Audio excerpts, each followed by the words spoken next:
Hello everyone, it's Michael Lazar here, and welcome back to the channel. And in today's video, I'm going to teach you guys how to project your voice when singing and when talking. Now, before I begin today's video, if you're interested in learning the 8 tones, check out the video in the description and email me at michael.azar@learnbyzantinechant.com. So, what is vocal projection? Well, here is the scientific rundown. Essentially, it is when you place your voice closer to the front of your mouth as opposed to the back of your mouth and getting your resonance to travel across the room instead of being maintained in your mouth. Now, vocal projection is a function of 2 factors: your vocal placement and the volume of air that you're using. Your vocal placement is essentially where your sound is going to resonate in your mouth. Is it going to resonate back here, ma, or up here, ma? And it's also a function of how much air you're using. So if you're using a lot of air, that's going to give you more projection. So think of your voice like a car engine.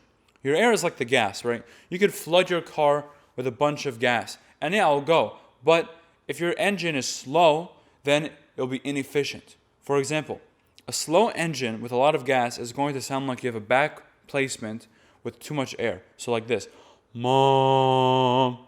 I'm using a lot of air, the sound's not very good, and it's not that loud. An efficient engine with a little bit of gas will be like putting your vocal placement up here. Mom. That's pretty loud, and I'm not using much air. And if I use a lot of air, look how it sounds. Mom. That's pretty loud, and I'm not using too much air, and I'm not pushing on any tension. So, when we change our vocal placement, we are able to manipulate our sound to be a lot louder without having to add too much air into it. So now that we know what actually goes into affecting our vocal projection, how can we go about tweaking these? Well, with volume, a lot of it comes with breath support and understanding how your breath works. So the way I like to think about this is to have an exercise that works on vocal consistency with your breath. So the way I like to practice this is to take an ooh sound. Ooh. You want it to be a consistent sound, and you want to slowly try to tweak the dynamics. So one time, make it a little bit bigger, and then another time, make it a little bit softer. Ooh.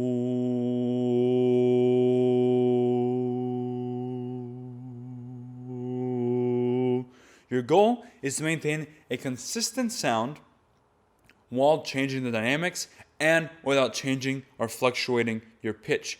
When you do this, it will help to increase your stability in your voice so that you can add more dynamics to your singing without feeling like you're pushing. Now, the second factor, vocal placement, if you get this right, it's going to essentially upgrade your voice by a couple magnitudes. So the first thing you have to do is identify the feeling of where your voice should be placed.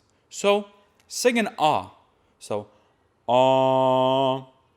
Now we're going to tweak our mouth shape to change where we feel the resonance.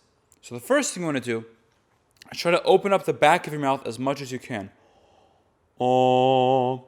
Where is the sound vibrating? It's going to be more back here. Mo.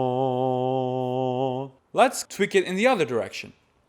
Let's close the back of our mouth and open the front of our mouth. So raise this part of your mouth, right behind your teeth. Mom. Where's the sound vibrating?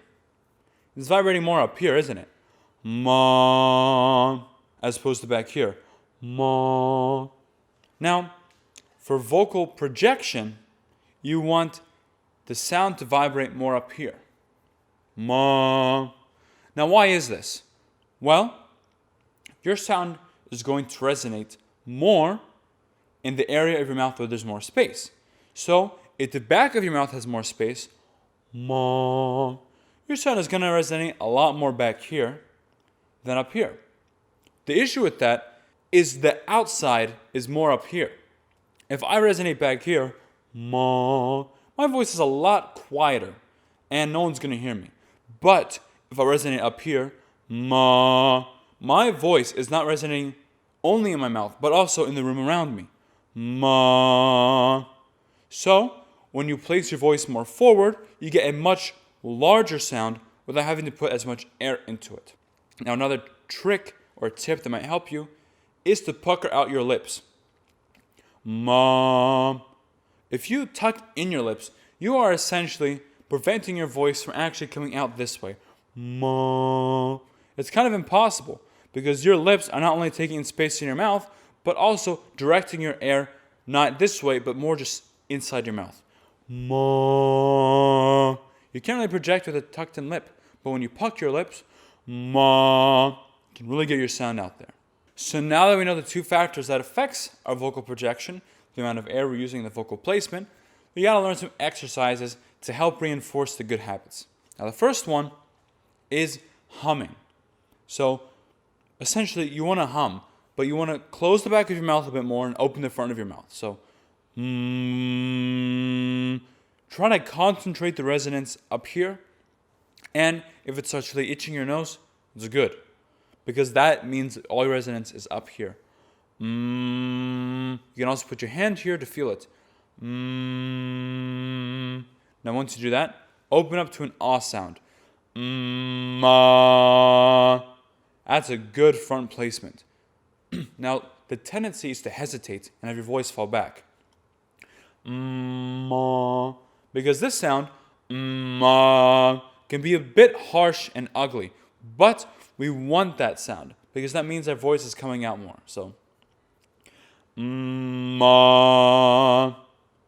so once you get that taken care of, now try singing up 5 notes and down 5 notes with a good front placed projection.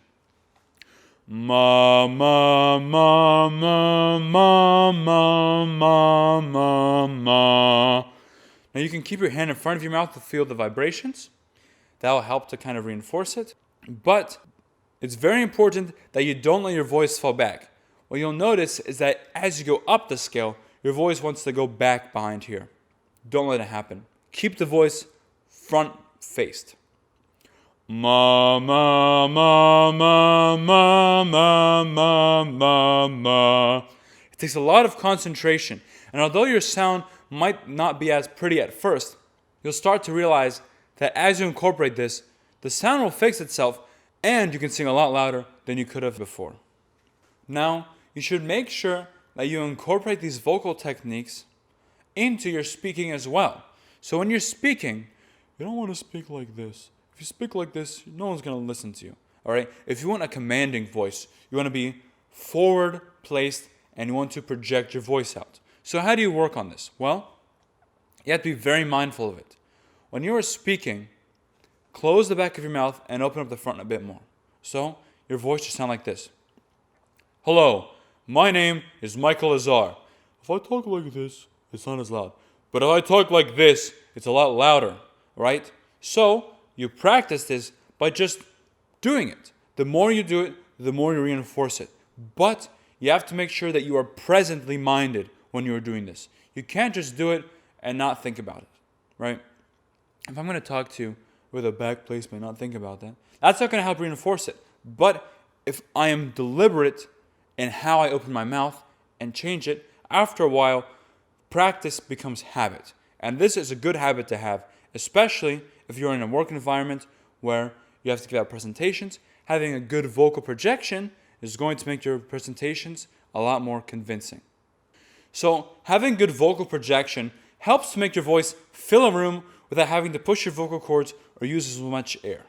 I hope you found the video helpful. If you did, I'd greatly appreciate if you liked, subscribed, and shared. And remember, if you're interested in learning about the 8 tones, check out the link in the description box. Thank you, and have a great day.